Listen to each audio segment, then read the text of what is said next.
Serbisyong legal. Kaiba si Father Attorney Neil Aradas.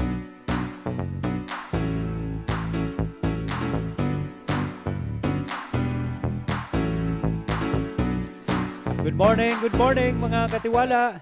Welcome po digdi sa tuyang programang Serbisyong Legal. Kada Sabado po ini kay Bahanindo si Father Attorney Neil Jose C. Aranas kada alas 8 hanggang alas 9 nin aga. So maratana tanganing magkisumaro digdi sa tuyang diskusyon asin pagtiripon ngonya na Sabado na kung sa inipapadagos niya to itong sa tuyang diskusyon manunungod digdi sa mga Masonic organizations. So welcome po kamugabos mga katiwala gabos na naabot kaining sa tuyang signal kaining sa tuyang broadcast sa bilog na probinsya kan Albay magpuon po sa 1st District, 2nd District, 3rd District kang Albay asin an anom na vicariates kang sa tuya pong diocese asin syempre naabot man sa nakakaabot man kita sa mga ibang lugar sa paagi kaining sa tuyang Facebook page kaining sa tuyang istasyon ang Radio Veritas Legazpi. Nahihiling man po kita sa DCTV Channel 2. So salamat sa mga nagaantabay sa mga kaibahan niyato digdim sa tuyang istasyon ang pagpaabot niyato ni Norabuena sa Lambang Saro na susuporta nagaantabay digdi sa tuyang programa sa tuyang mga sponsors especially sina Ate Angie Ambata asinan sa iyang familia. Thank you very much po sa padagos na pagsuporta digdi sa tuyang programang Serbisyong Legal. So salamat sa mga nagpapadara ni na mga messages, suggestions asin na mga positive comments including itong mga suggestions ni datanganing mas mapakaray po ining sa tuyang programa. Salamat po sa Indo asin Diyos ang magbalos sa Indo.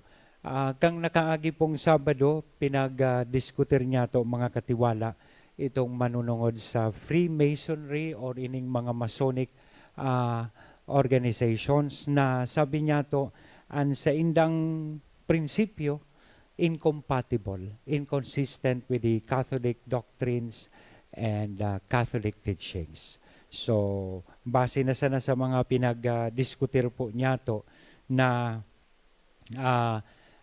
mga ginagamit ninda sa indang mga rituales, as in seremonya, duman pa sana sa initiation or initial stage kang sa indang membership, kan mga kandidato na gustong maging membro kaini, mahihiling na niya to mga katiwala. So, mga kontra, directly opposed sa mismong pinagtutukdo kan simbahan. Kaya mismong sabita, if you can still remember, I have cited a particular decree, issued by the Vatican, siguro hali mismo sa Prefect of the Doctrine of the Faith na kang November 13, 2023 sa paagi kan liderato kan sa tuyang Santo Papa na nagsabi mismo na ang active membership in Freemasonry by a member of the faithful is prohibited because of the irreconcilability between Catholic doctrine and Freemasonry. Kaya para sa mga Katoliko, membership in this organization, let it clear, mga katiwala, pinag-ulit-ulit niya ito ini kang nakaaging Sabado, is a grave matter. You find yourself in a sinful situation, in a situation of grave sin. Sabi kaiyan. Kaya to join Masonry is to put oneself outside the communion of the church. Sabi ta, kang nakaaging Sabado, ang Freemasonry's belief is a false neutrality. Tigsasabi ninda na day man kaming pipili Day kaming pigpapalain, ano man na kultura, ano man na reliyon, ano man na background na igwaka, or sabihon ta social background, pobre, mayaman, inaako mo digdi sa samuyang organisasyon. But they are actively opposed to Christian faith. As in, kadakol na sabihon tang deception of Masonic initiation. Sabi ta, may hiling ta ining mga inconsistencies na ini, incompatibility, mismong sa initiation rite na sa inda pong ginigibo. Tadigdi pa sana, sabi niya to, sa first level initiation na inaapod na entered apprentice degree, nanudan ta po kang Sabado, kadakol ng mga mahihiling kitang inconsistent sa Catholic faith and Catholic teachings, lalong-lalo na sa mismong katukduan dan sa tuyang kagurangnan. So, narumduman nitong pipahuba, so wedding ring, pipahuba, so cross, which symbolizes your Christian identity or your covenant, lalong-lalo na sa laog kang matrimonyo, na pigpapaluwas ninda na mas labi pa ining sa indang prinsipyo sa imong pagiging Kristiyano. So, you divest yourself with your Christian identity.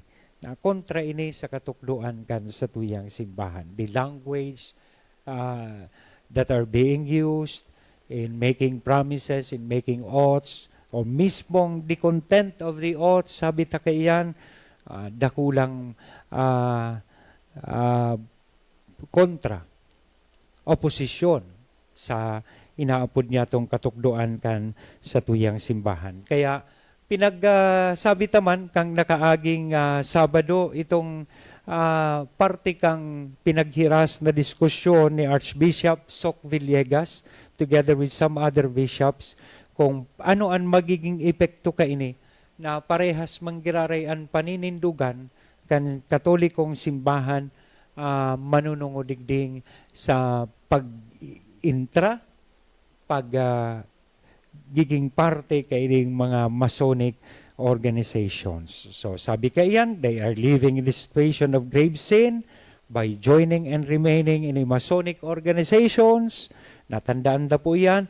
And daing diretso ang anuman sisay man na obispo, local bishops, local ordinary na baguhon ining posisyon kan sa tuyang simbahan. It's only the Holy See that has the right to change this position. It belongs to the Holy See. The Holy See has the power to change kung ano man na posisyon kan simbahan. Pero para mientras, sabi ni Archbishop Soc, ang simbahan dahil nagbabago kan sa iyang stand, manunungod gaining Masonic organizations. And para ulit-ulit niya man po, klaradong pinagsasabi niya, na that ining pinaluwas kan Vatican na surat or decree na ang teachings kang Catholic Church vis-a-vis with the philosophy contained in the handbook of the Masons are disconsonants. Ibig sabihin, incompatible, inconsistent with one another. Kaya ang sarong laiko, kasabay naan mga kapadian o obispo are forbidden from joining Masonic organizations. Ngunyan, padagos po kita mga katiwala, pagkatapos niya itong madiskutir itong manunungod sa tigigibo pala na oath ninda, in fact, making use of the name of God. Sabi duman, in the presence of the Almighty God, I do hereby and hereon most solemnly and sincerely promise and swear, nanunum with no less penalty than of having my throat cut. Yan, na-mentionar ta ini. Grabing mga panunumpa.